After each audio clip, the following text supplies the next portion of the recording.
Good morning.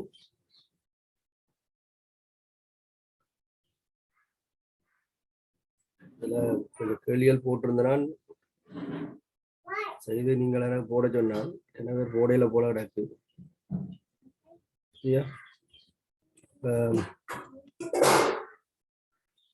கேள்விகள் இருக்கா திருப்பி நீங்களும் செய்து பார்க்கணும். ஒரு கேள்வி ஒன்று ரெக் போட்டு விட்டுருந்தேன் நான் உங்களுக்கு என்ன மாதிரி அந்த கேள்வி அணுகிறதுன்னு சொல்லி.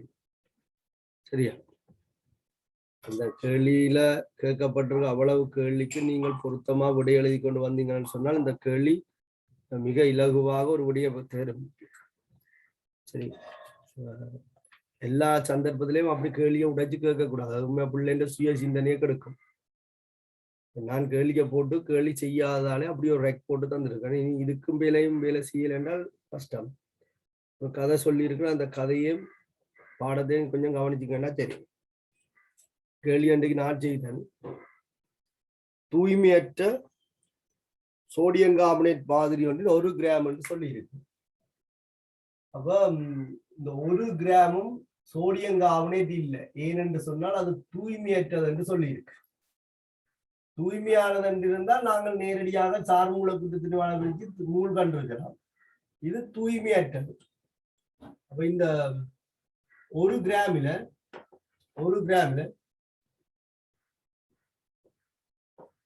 எத்தனை கிராம் சோடியம் கார்பனேட் இருக்கிறது தெரியாது.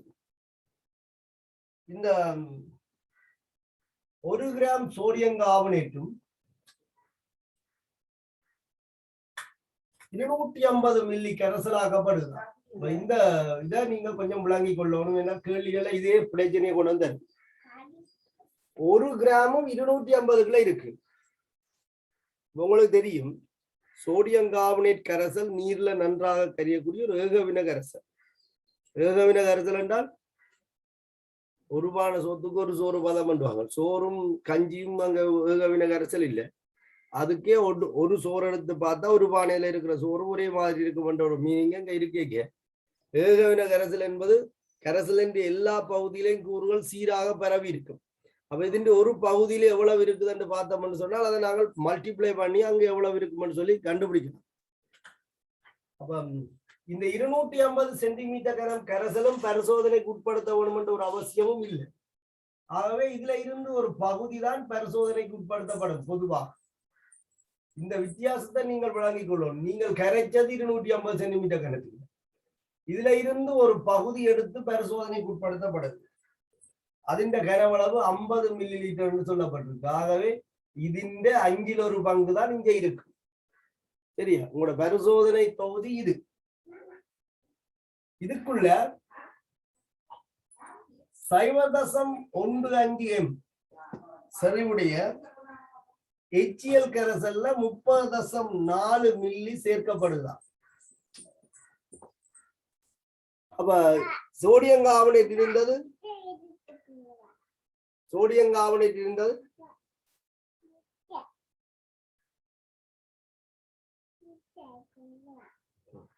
சோடியம் கார்பனேட் இந்த அமிலத்துல தாக்கும். அமிலம் மிகையாக இருந்தால் அமிலம் மிஞ்சும், பற்றாக்குறையாக இருந்தால் சோடியம் கார்பனேட் மிஞ்சும். கேள்வியில் என்ன சொல்லி இருக்கு?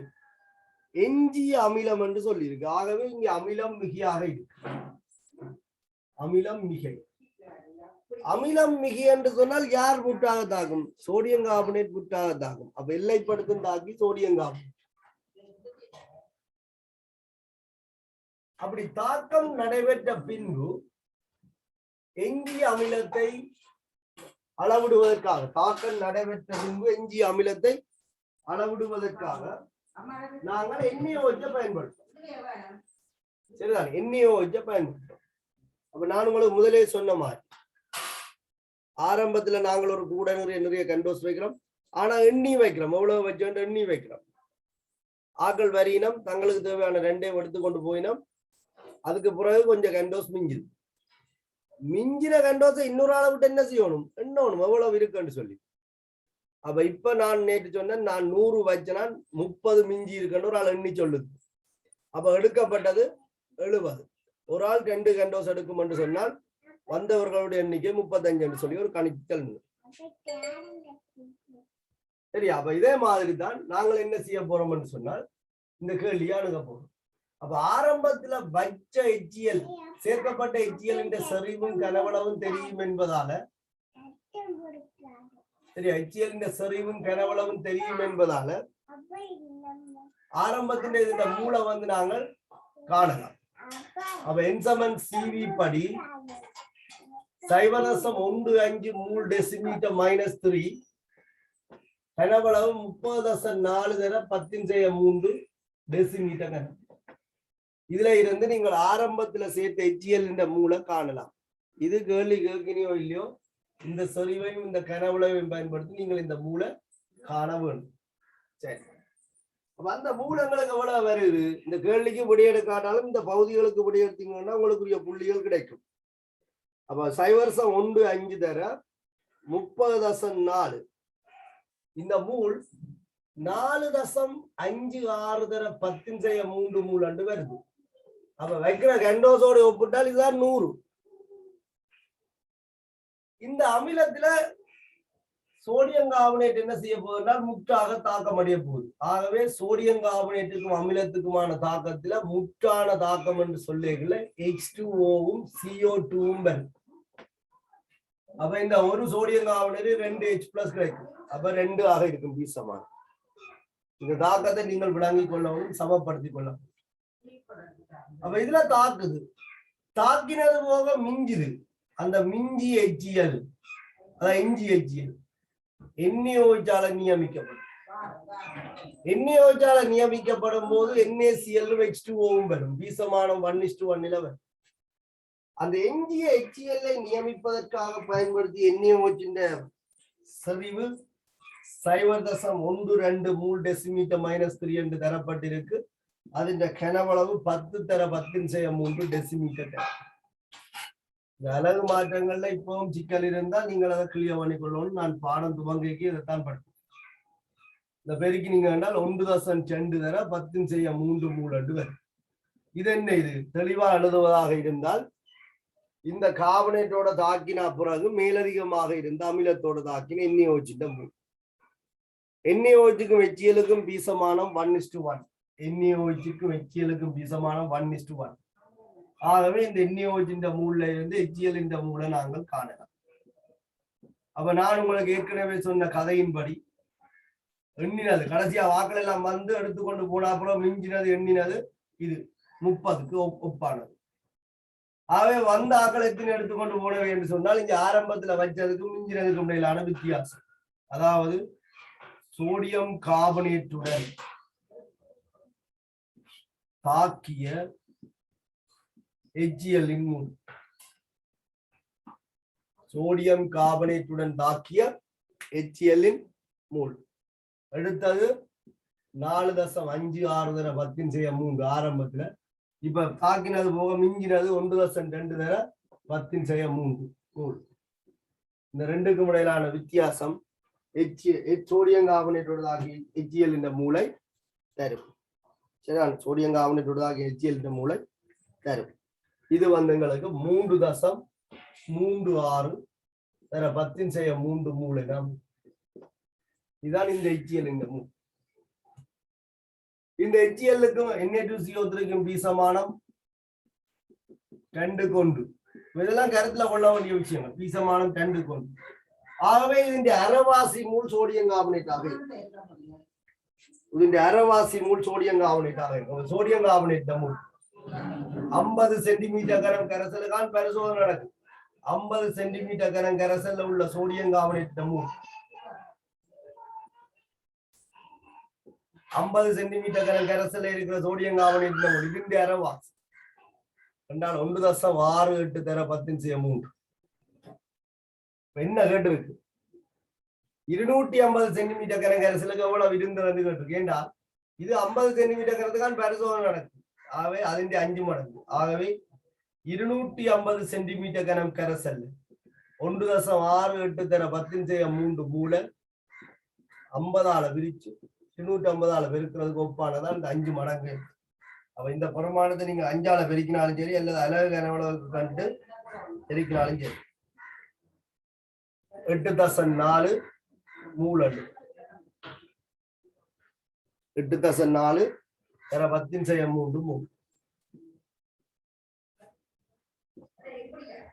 8.4 தர 10 மூல். என்ன கேட்டிருக்கு? இந்த சோடியம் கார்பனேட் திணிவு கேட்டிருக்கு. அதாவது 1 கிராமும் இதுக்கான இருக்கு. சோடியம் கார்பனேட் மூல் தெரியும். 250 சென்டிமீட்டர் கரைசலுக்கு இருக்க சோடியம் கார்பனேட் மூல் தெரியும். அப்ப சோடியம் கார்பனேட் மூலர் திணிவு, சோடியம் கார்பனேட் மூலர் திணிவை குறிப்பிடணும். 106 gram mole -1. Sodium carbonate molar திணிவு 106 கிராம் மூல் -1 என்றால் சோடியம் கார்பனேட் திணிவு மூல் தர மூலர் திணிவு மூல் 8.4 தர 10 தர 106 கிராம் மூல் -1 அளவெல்லாம் மட்டுப்பட கிராமில முடிச்சு. 8.4 106 பெருக்கி 1000 விரிக்கீங்கன்னு சொன்னா உங்களுக்கு இந்த பெருமானம் கிடைக்கும். 106 890.4 தர 10 வரும். இது 0.8904 கிராம் என்று எழுதலாம். அதாவது இந்த 1 கிராம் தூய்மையற்ற சோடியம் கார்பனேட்ல இருந்த சோடியம் கார்பனேட்டின் திணிவு 0.8904 கிராம். பெர்சன்டேஜ் கேட்டிருக்கு. 100% என்ன சொல்லியிருக்கோம்? மொத்த திணிவின் மேல் குறித்த பதார்த்தத்தின் திணிவு 100. அப்ப 100% சமன் மொத்த திணிவு 1 கிராம், குறித்த பதார்த்தத்தின் திணிவு 0.8904 கிராம் 100. இந்த சுருக்கை 89.04 வீதம். பேருக்கு வந்தது செட் பண்ணிக்கொள். நேற்றே கொஞ்சம் பேருக்கு வந்துட்டு போன வகுப்புல கொஞ்சம் பேருக்கு இந்த விட வந்தது. மற்றாக்கள் சந்தோஷமா இருக்க செட் பண்ணிக்கொள். வந்தாக்கள்லாம் சரி போடும். செய்த முறைகளை கவனிங்க. சரியா? இதுல கேள்வி ஓடத்தின்படி விடையெடுக்கணும் ஒரு அவசியம் இல்லை. கடைசி கேள்வி தான் பெர்சன்டேஜ் ஆகும். பெறப்பட்ட சோடியம் கார்பனேட் திண்ம மாதிரியில இருக்கிற சோடியம் கார்பனேட் தூய்மையின் சதவீதம்.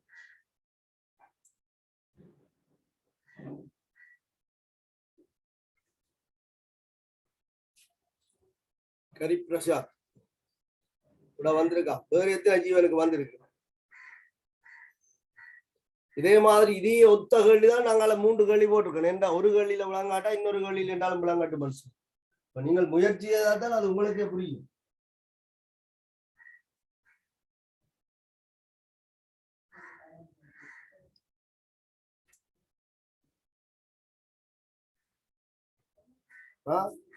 வேற எவ்வளவுக்கும் சரி வரையில உள்ளுருவியல். அப்ப வீட்டுல என்ன செய்ய? அப்ப வடிவா பார்த்தழுது ஏன் எதுக்கு எழுதுறன்னு பார்த்து எழுத அடுத்த கேள்வி இப்ப செய்யணும். இந்த விஷயத்த கருத்துல உள்ளோம். சில இடத்துல இதுக்கே பரிசோதனை நடக்கலாம்.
சரியா?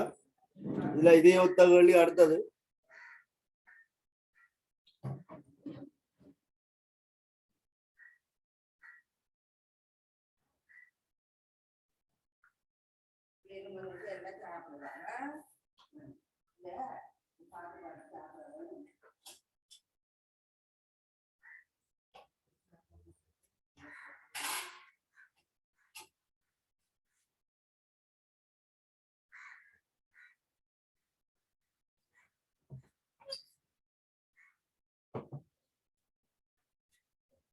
அடுத்த கேள்வி எழுதுங்க.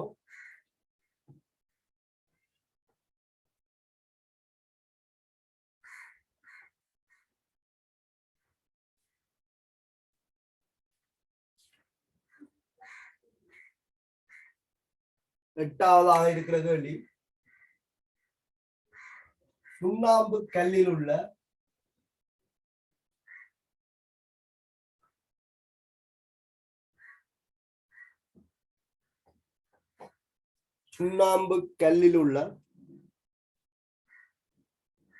கால்சியம் கார்பனேட்டின் சதவீதத்தை துணியும் பொருட்டு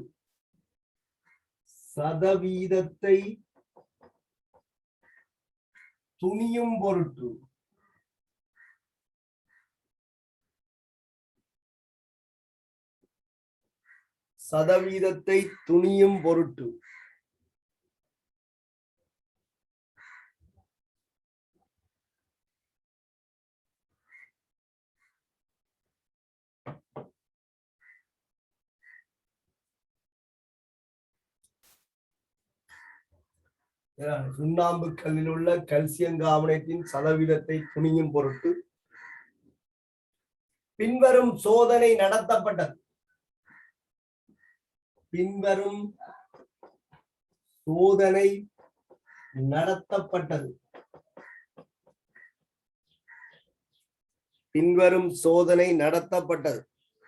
கேள்வி ஏற்கனவே எழுதினாக்கள் இப்ப இந்த ஐடியா வச்சு செய்த எனக்கு விடிய போடும், சந்தோஷமா இருக்கட்டும்.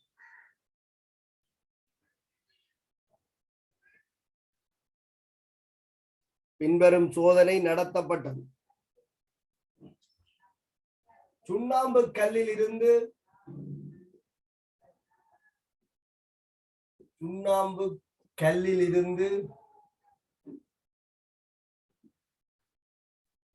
5 கிராம்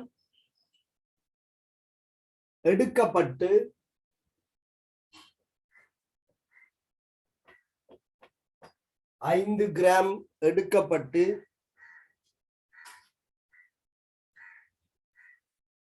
2 m 50 சென்டிமீட்டர் கனம், 2 m 50 சென்டிமீட்டர் கனம் HNO3 கரைக்கப்பட்டது. இந்த கவனி, இதுல HCl என்ன மாதிரி நடந்து கொள்ளும் அதே மாதிரி HNO3 நடந்து கொள்ளுதுன்னு வச்சுக்கொள்ளும். இதுல HCl என்ன மாதிரி தாக்கம் Cl பதிலாக NO3 மைனஸ் இருக்கும், அவ்வளவு. 2 m 50 சென்டிமீட்டர் கனம் HNO3 கரைக்கப்பட்டது.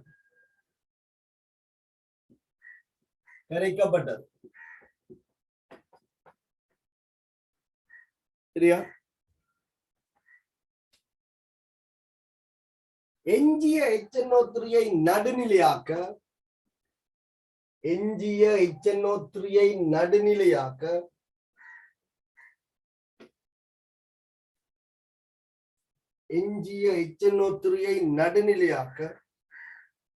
அப்படி என்றால் அமிலம் மிகையாக இருக்கின்ற அர்த்தம்.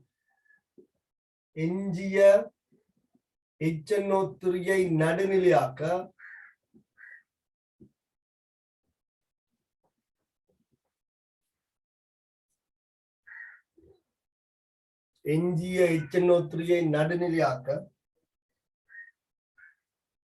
சைவர்தசம் 2 m 80 மில்லி NaOH தேவைப்பட்டது. 80 மில்லி NaOH தேவைப்பட்டது.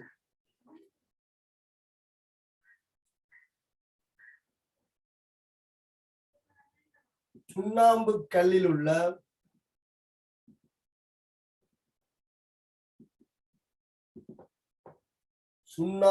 கல்லில் உள்ள கால்சியம் கார்பனேட்டின்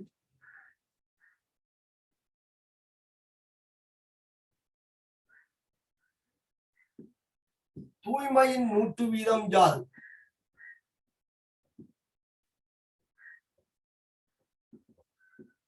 தூய்மையின் 100% யாது?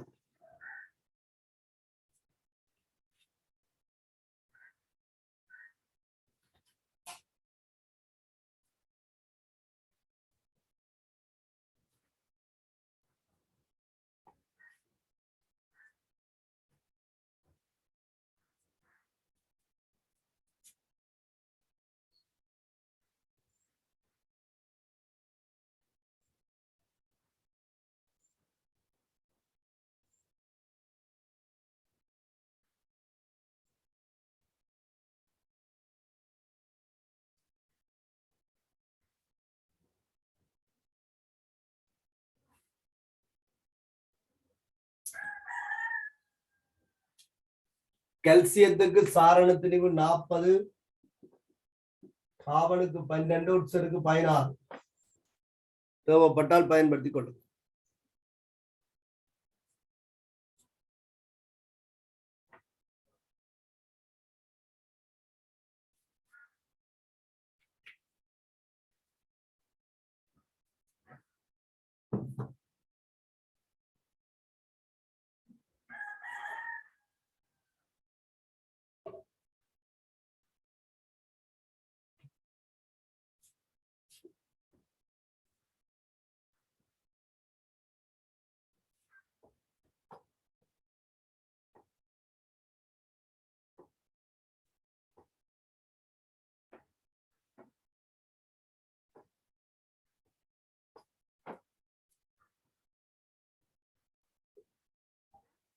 சரி,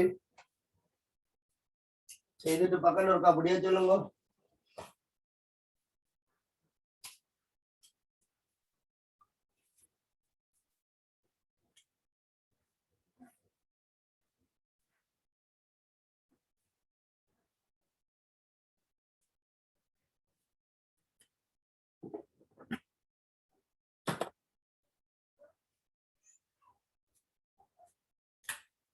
உங்களுக்கு இந்த தாக்கம் தெளிவாக தெரிய வேணும். கால்சியம் கார்பனேட்டுக்கும் HNO3க்குமான தாக்கம் உண்டான, HCl-க்குமான தாக்கம் உண்டான, H2SO4க்குமான தாக்கம் உண்டான. இங்க தாக்கம் நடக்க போறது இங்க இருக்கிற CO3 இதுல இருக்கிற H+. அப்ப அமிலம் மிகையாக இருந்தால் கார்பனேட் முற்றாக தாக்கும், அதாவது எல்லைப்படுத்தும் தாக்கி கார்பனேட். CO3 2- 2H+ஐயும் வாங்கும். H2CO3 என்று வந்தாலும் அது பிரிகி அடைகிறதால H2O-வும் CO2-வும் தான் எங்களுக்கு விளைவாக கிடைக்கும். ஒரு கார்பனேட் 2H+ வாங்கினால் H2CO3 தான். இது உறுதி இல்லாத ஒன்று. அப்ப அது உடனடியாக பிரிஞ்சு H2O-வும் CO2-வும் வரும். இப்ப மிச்சமா என்ன இருக்கு? Ca2+ என்ற கட்டியனும் NO3- என்ற அந்நியன். அப்ப கட்டியனையும் அந்நியனையும் சேர்த்து எழுதினால் CaNO3 twice என்று வரும். சரியா? அவ தாக்கத்தை சமப்படுத்தினீங்கன்னா இங்க 2 ஹைட்ரஜன், இதுல ஒரு ஹைட்ரஜன், அங்க 2 நைட்ரேட் இருக்கு, இதுல 1 இருக்கு. அவ இதுல 2 போட்டா சரி. அப்ப ஆரம்பத்துல சேர்த்த HNO3 செறிவும் கனவுளவும் தந்திருக்கு. மிகையாக இருக்கிறதால எஞ்சிய HNO3 என்ற ஒரு சொல்லு பயன்படுத்தப்பட்டிருக்கு. ஆகவே எவ்வளவு தாக்கினது தெரியாது. அப்ப எஞ்சிய HNO3 கண்டுபிடிக்கும். நீங்கள் வச்சது எவ்வளவு தெரிஞ்சா மட்டும் போதாது, மிஞ்சினதை கண்டுபிடிக்கணும். அதை கண்டுபிடிக்கிறது நான் சொன்னா தம்பிக்காரனை விட்டு எண்ணலாம்னு சொல்லி. அப்ப NaOH தேவை. எஞ்சிய HNO3 அளவிடுவதற்கு NaOH பயன்படுத்தப்படும். இது பீசமான 1:1 தாக்கும். NaNO3யும் H2O-வும் வரும். இதுல ஒரு H+ இருக்கு, இதுல ஒரு OH- இருக்கு, ரெண்டும் சேர்ந்து ஒரு நீர் வரும். Na+, NO3- சேர்ந்து NaNO3 வரும். ഇതിന്റെ செறிவு தந்திருக்குது, ഇതിന്റെ கனவுளவு தந்திருக்கு. அப்ப NaOH மூல் காணலாம்.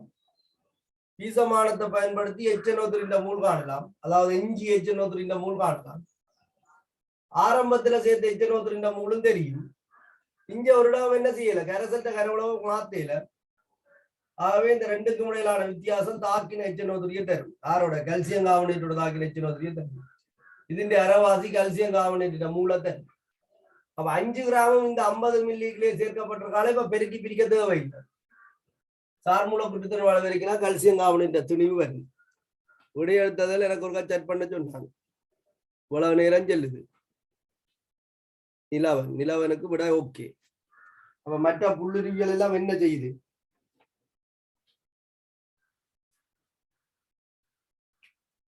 ஏடா 84 வருதா, 85 வருதா?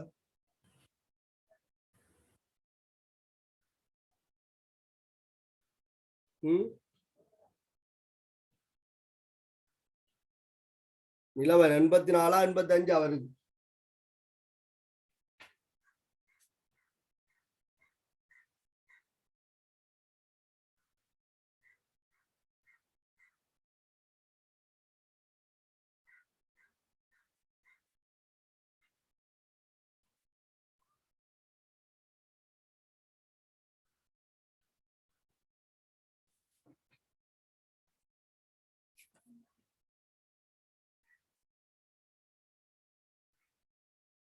84 வருதான்.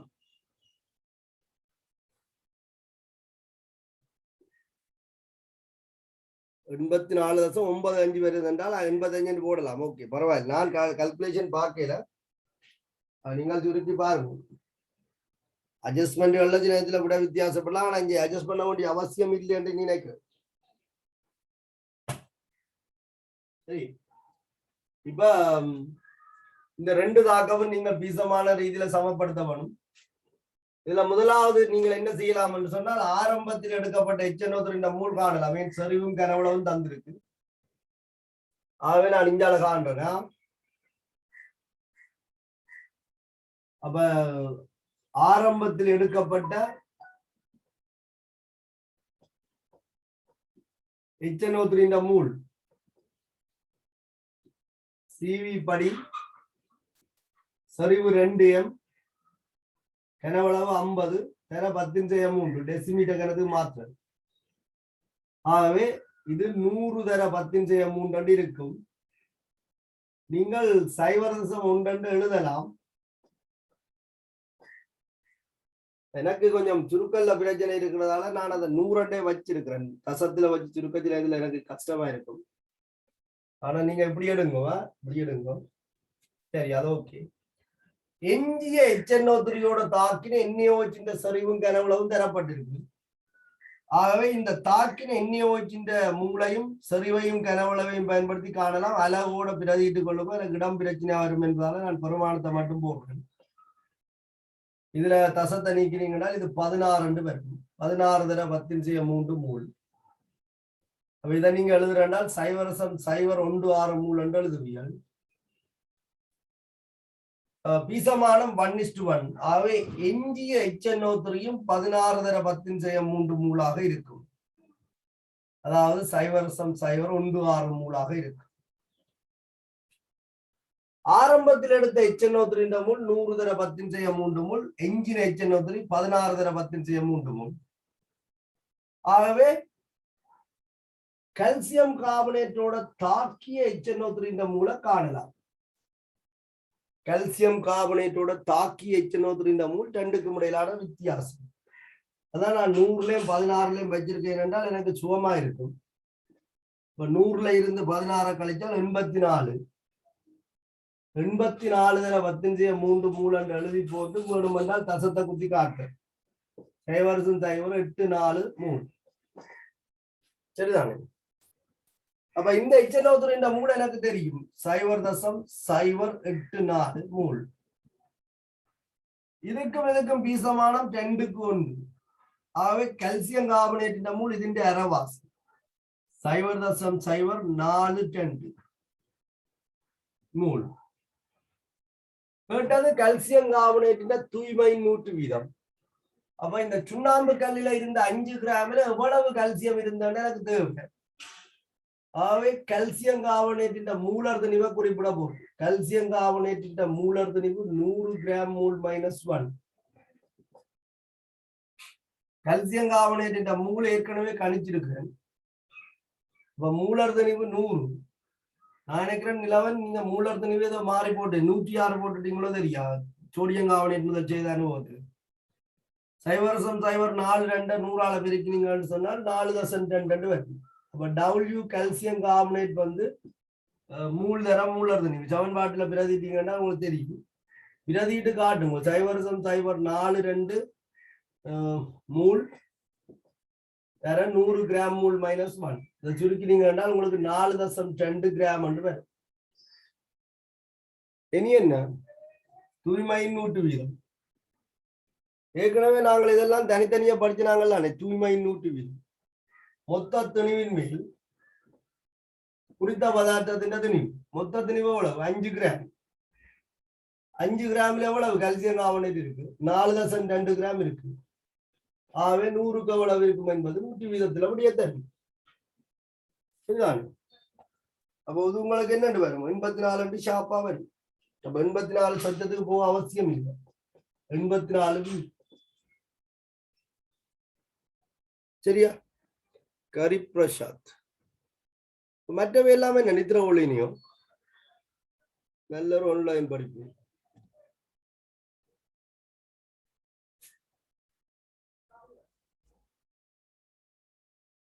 சரி, இந்த கேள்வியில 84ன்றது விட வேற விஷயம் வராட்டாலும், ஆனால் நீங்கள் செய்யக்கூடிய எவ்வளவோ விட இருக்கு. ஒன்று ஆரம்பத்தில் அந்த செறிவையும் கனவுளையும் பயன்படுத்தி ஆரம்பத்தில் எடுத்து எச்சனோத்திரின்ற மூல் காணலாம். இந்த இஞ்சிய எச்சனோத்திரியோட தாக்கின எண்ணியோச்சின்ற செறிவையும் கனவுளையும் பயன்படுத்தி அதே விஷயத்துல மூல் காணலாம். பீசமான தொடரை பயன்படுத்தினா எச்சனோத்திரின்ற மூல் காணலாம். சில ஜோதிக்கும் இப்படி எல்லாம் காணலாம் இப்படி எடுத்திருக்குன்னு சொல்லி அப்படி நீங்கள் செய்து கொண்டு போனா உங்களை அறியாமலே சின்னத்துல விட வந்து கேள்வியே எழுதி செய்யாம இருக்கும் வரைக்கும் விட வராது. சரிதானே? விரும்பியோ விரும்பாமலோ கொஞ்சம் கிறுக்கி பாருங்க, உங்களுக்கு விட வரும். இப்படி ஒன்றோடு ஒன்று தொடர்படுத்தி இப்ப நான் என்ன உங்களுக்கு ஒரு கதை சொல்லியிருக்கேன். இது ஆரம்பத்துல வச்ச கண்டோசின் எண்ணிக்கை. சரி, இது மிஞ்சின கண்டோசின் எண்ணிக்கை. ஓகே, ரெண்டுக்கும் இடையிலான வித்தியாசம் எடுத்த கண்டோசின் எண்ணிக்கைக்கு சமனா வரும். அப்ப ஆரம்பத்துல வச்ச கண்டோசின் எண்ணிக்கை இங்க எண்ணி வச்சிருக்கேன் 100, இங்க மிஞ்சினது 16, ரெண்டுக்கும் இடையிலான வித்தியாசம் தான் 84. ஒரு ஆள் 2 கண்டோஸ் எடுக்கும். அப்ப வந்தாக்கள் 42 பேர். இந்த ஃபார்மேட்டுக்கெல்லாம் நாங்க யோசிக்கலாம்.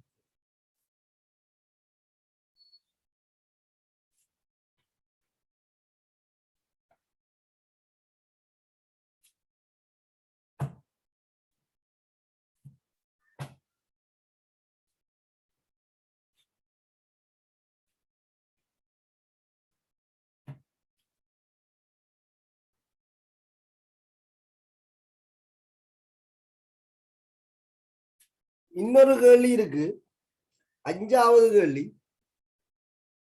சுண்ணாம்புக்கல் மாதிரி ஒன்று 4 கிராம் எடுக்கப்பட்டு 2 mHCl 50 மில்லியில் கரைக்கப்பட்டதுன்னு சொல்லியிருக்கு. எஞ்சிய மேலதிக HCl மூலளவை அறிவதற்காக இக்கரைசல் 1 NaOH நியமிக்கப்பட்ட போது 32 மில்லி தேவைப்பட்டது. கேள்வி இதுதான். நான் இந்த கேள்வியை மாத்துறேன், எங்க மாத்தணுமோ அந்தந்த இடத்துல மாத்துறேன். நீங்கள் கேள்வி ஏற்கனவே போட்டு நான் தானே எழுதி கொள்ளும். சரிதானே? ஓகே, எங்க மாத்த போறேன் என்றால் சுண்ணாம்புக்கல் மாதிரி என்று சொல்லிடுறோம். கல்சியம் கார்பனேட்டின் திணிவு இதுல 5 கிராம் என்று சொல்லப்பட்டிருக்கு, 4 கிராம் என்று சொல்லியிருக்கு. அப்ப இதுல ஒரு இடத்துல மாத்தணும். அப்ப மொத்த திணிவு 4 கிராம். அப்ப இந்த பருமானம் மாறப்போகுது. இங்க HNO3க்கு பதிலாக HCl பயன்படுத்தி இருக்கணும். ஓகே, எல்லாம் ஒன்றுதான், இந்த மோதமும் கொழுக்கட்டை மாதிரி. பயன்படுத்தப்பட்ட இதுல செறிவு 2 எடுத்த கனவுல 50 மில்லி. அப்ப அதை கூட மாத்தில. இந்த அதை நான் உதாரணத்துக்கு எழுதி காட்டணும், அதை எழுதி போட்டு குழம்பி கொண்டிருக்காங்க. சரி, இப்ப இஞ்சுறது HNO3 இருக்கும். பானையில இருக்கிறதா அகப்பையில வரும். இஞ்சி HCl இருந்தால் HCl தானே மிஞ்சும். அப்ப இஞ்சி HCl நடுநிலையாக்க பயன்படுத்தப்பட்ட NaOH செறிவு 1 m என்று சொல்லி இருக்கு. அப்ப இதுலயே ஒரு சின்ன மாற்றத்தை செய்கிறேன். 1 m தேவைப்பட்ட கனவுல 32 மில்லி என்று சொல்லப்பட்டிருக்கு. அப்ப இதுலயே ஒரு மாற்றத்தை செய்கிறேன். 32 மில்லி. கல்சியம் கார்பனேட் தூய்மை நூற்று தான் கேட்டு. இனி நீங்கள் எங்க மாத்தணுமோ அங்க எல்லாம் விடையே மாத்துவோம். சரியா? தயவு செய்து எல்லாம் செய்து எனக்கு ஒரு சந்தோஷமா இருக்கும். ஆன்சரை போடும்.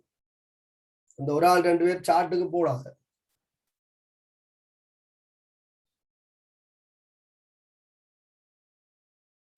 இந்த கேள்விகளுக்கு விடை எடுத்துட்டீங்க என்றால் இந்த கேள்விகள பயன் தெளிஞ்சிடும்.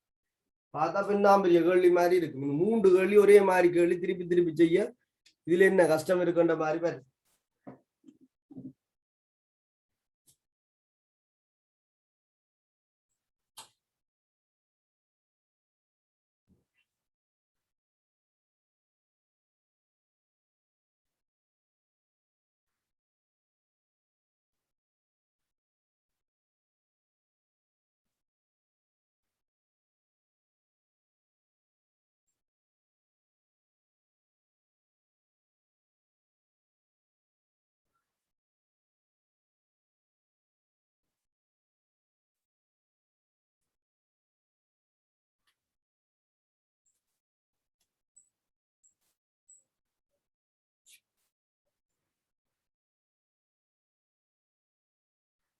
இதுக்கு எத்தனை விட வருது?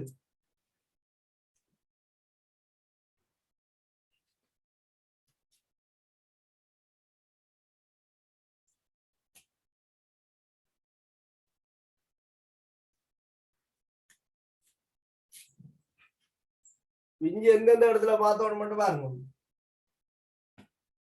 ஆரம்பத்தில் எடுத்த செறிவும் கனவுளவும் மாறையில.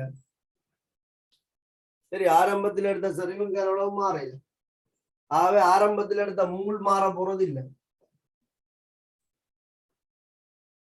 இஜியல் இந்த மூல் காண போறோம். செறிவும் கனவுளவும் மாறையில் என்றாலும் மூல் மாறாது. அப்ப தொடக்கத்தில் இருக்கிற மூல் அப்படியே இருக்கும்.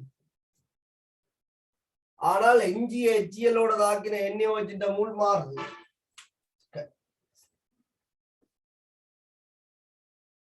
எச்சியலா இருந்தானே எச்சனோத்திரியா இருந்தானே பீசமானம் பண்ணிட்டு வந்தான். இங்க எண்ணெய் வச்சுட்ட செறிவு ஒரு எம் சொல்லி இருக்கு. ஒரு எம்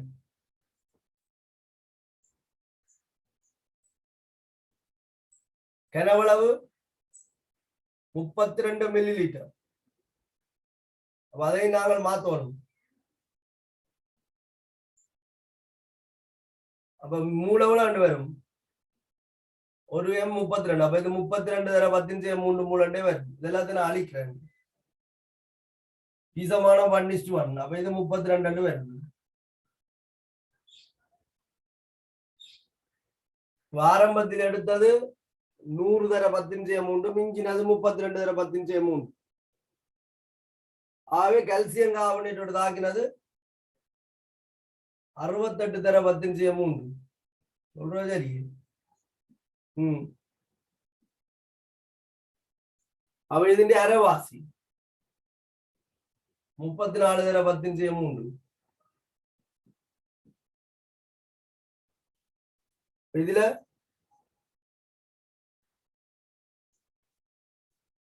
34 தர 10 அங்கால 100 இருக்கு. சார்புல கொடுத்து 100. ஆகவே இதுல ஒரு 100, இதுல ஒரு 100, இது வட்டுப்பட ஒரு தசம் மிஞ்சும். அப்ப 34 என்பது 3.4 கிராமா வருது. இப்ப கல்சியம் கார்பனேட் பெர்சன்டேஜ் வந்து 3.4 கிராமின் கீழ் 5 கிராம் 4 கிராம். தொடக்கத்தின் எவ்வளவு 4 கிராம். அப்ப மொத்தத்தின் மேல் பித்த பதார்த்தத்தின் திணிவு தர 100.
ஓகே, 95 வருது.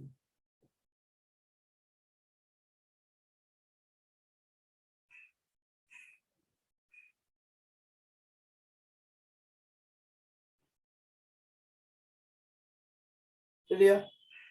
இதெல்லாம் ப்ளூ கலர்ல நான் மாத்த வேண்டியது மாத்திருக்கேன். கேள்வியிலே மாத்திருக்கேன், ஆன்சர்லயே மாத்திருக்கேன். ரெண்டும் ஒரே கேள்வி தான். சின்ன முடிவு பண்ணி இருக்கு, வேற ஒன்றும் இல்லை. பெருமானத்துல ஒரு சின்ன சேஞ்சே இருக்கு.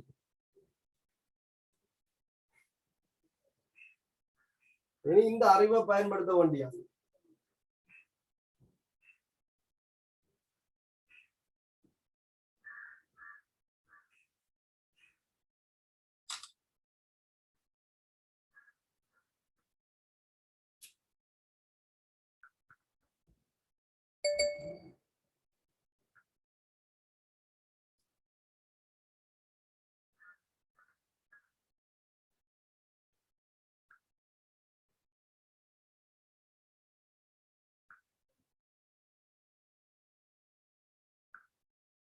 எல்லாருக்கும் 95 வரணும்.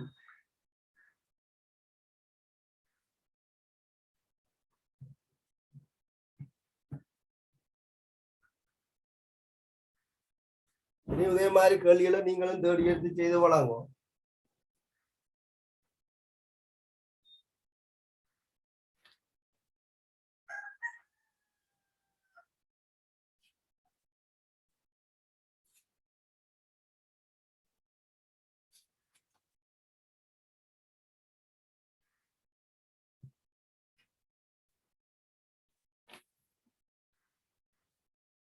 அடுத்த 9வது கேள்வி ஒருக்கா கவனிங்க.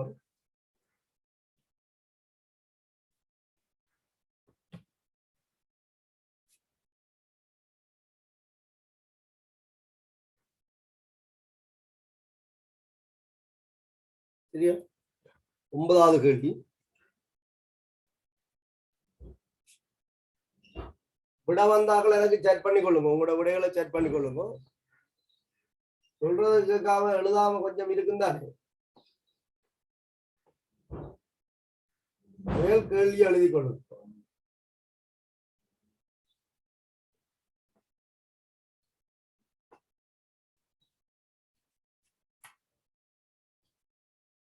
ஒன்பதாவது இலக்கம் இருக்கு அந்த கேள்வியில. NaOH சோடியம் கார்பனேட்டும் உள்ள கலவை. NaOH சோடியம் கார்பனேட்டும் உள்ள கலவை. NaOH சோடியம் கார்பனேட்டும் உள்ள கலவை.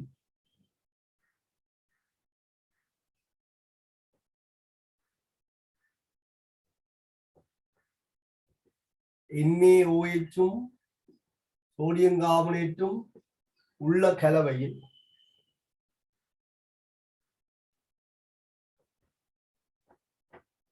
20 மில்லியை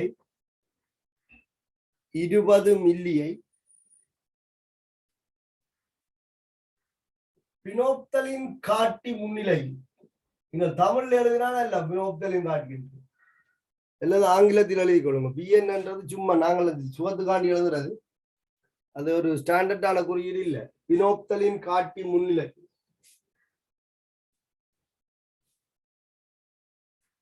0.1 HCl மூலம் நியமிக்க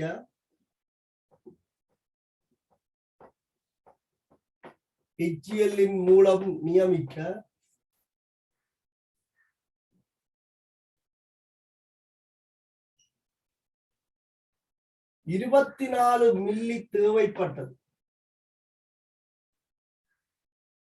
24 மில்லி தேவைப்பட்டது.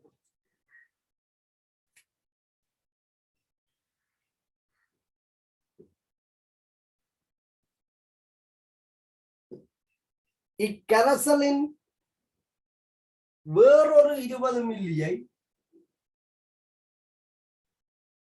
இக்கரைசலின் வேறொரு 20 மில்லியை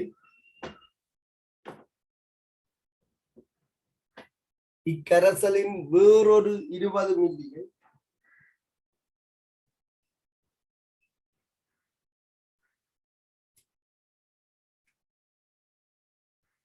மெதைல் செம்மஞ்சள் காட்டி முன்னிலையில் மெதைல் செம்மஞ்சள் காட்டி முன்னிலையில் நியமிக்க மெதைல் செம்மஞ்சள் காட்டி முன்னிலையில் நியமிக்க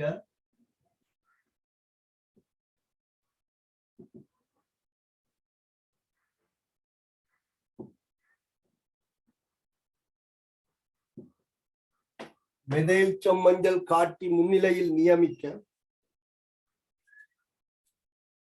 30 மில்லி தேவைப்பட்டது. 30 மில்லி தேவைப்பட்டது.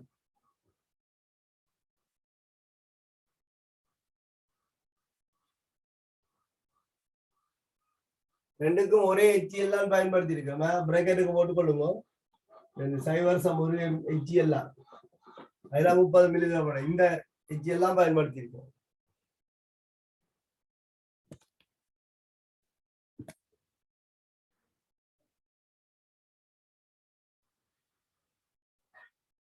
முதலாவது கேள்வி,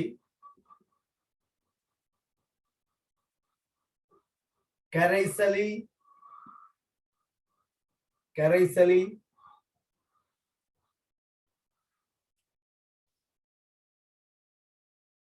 NaOH Na2CO3 ஆகியவற்றின் செறிவுகளை காண்க. கரைசலில் NaOH Na2CO3 ஆகியவற்றின் செறிவுகளை காண்க.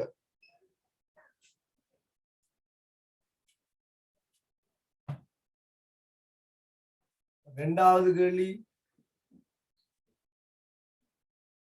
20 சென்டிமீட்டர் கனம் கரைசலில் உள்ள 20 சென்டிமீட்டர் கனம் கரைசலில் உள்ள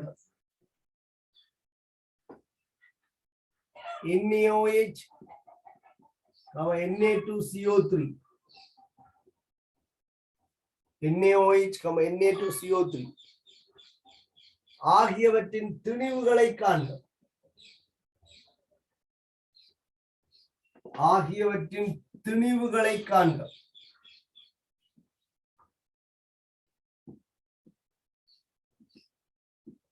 ஆகியவற்றின் திணிவுகளை காண்க.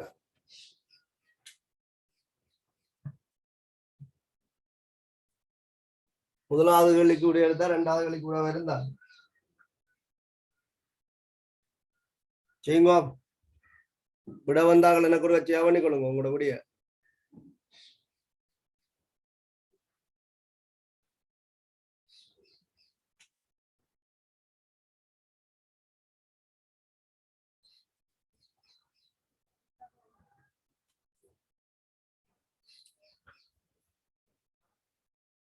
இந்த கேள்விக்கு காட்டி வீசமானத்தை மாற்றும் என்ற தகவலை நீங்கள் கருத்தில் கொள்ள வேணும்.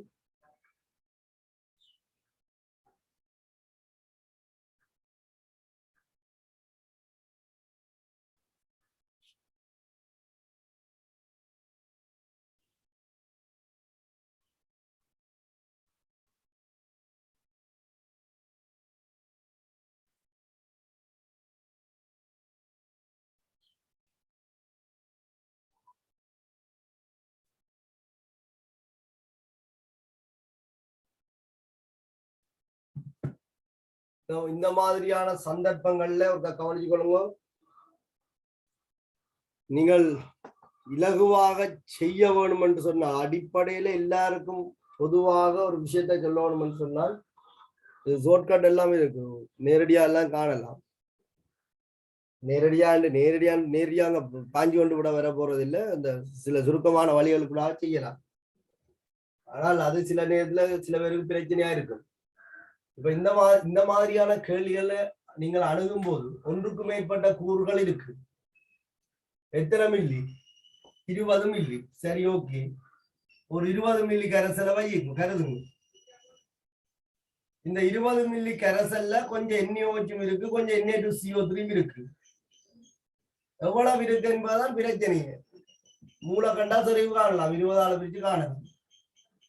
ஆகவே நீங்கள் இந்த இடத்துல என்ன செய்யலாம் சொன்னால் ஒரு தெரியா கணியத்தை எடுத்துக்கொள்ளலாம். 20 சென்டிமீட்டர் கனம் கரைசல்ல இருக்கிற NaOH இந்த மூளை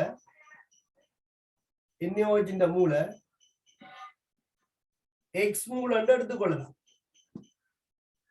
சும்மா கணிதம் படிப்பிக்கிறார்களுக்கு தான் தெரியும். தெரியாத எல்லாத்தையும் எக்ஸ் ஒய் என்று வச்சுக்கொள்றது. இப்ப அதை கண்டுபிடிக்கலாம். NaOH இந்த மூல் எக்ஸ் மூல்.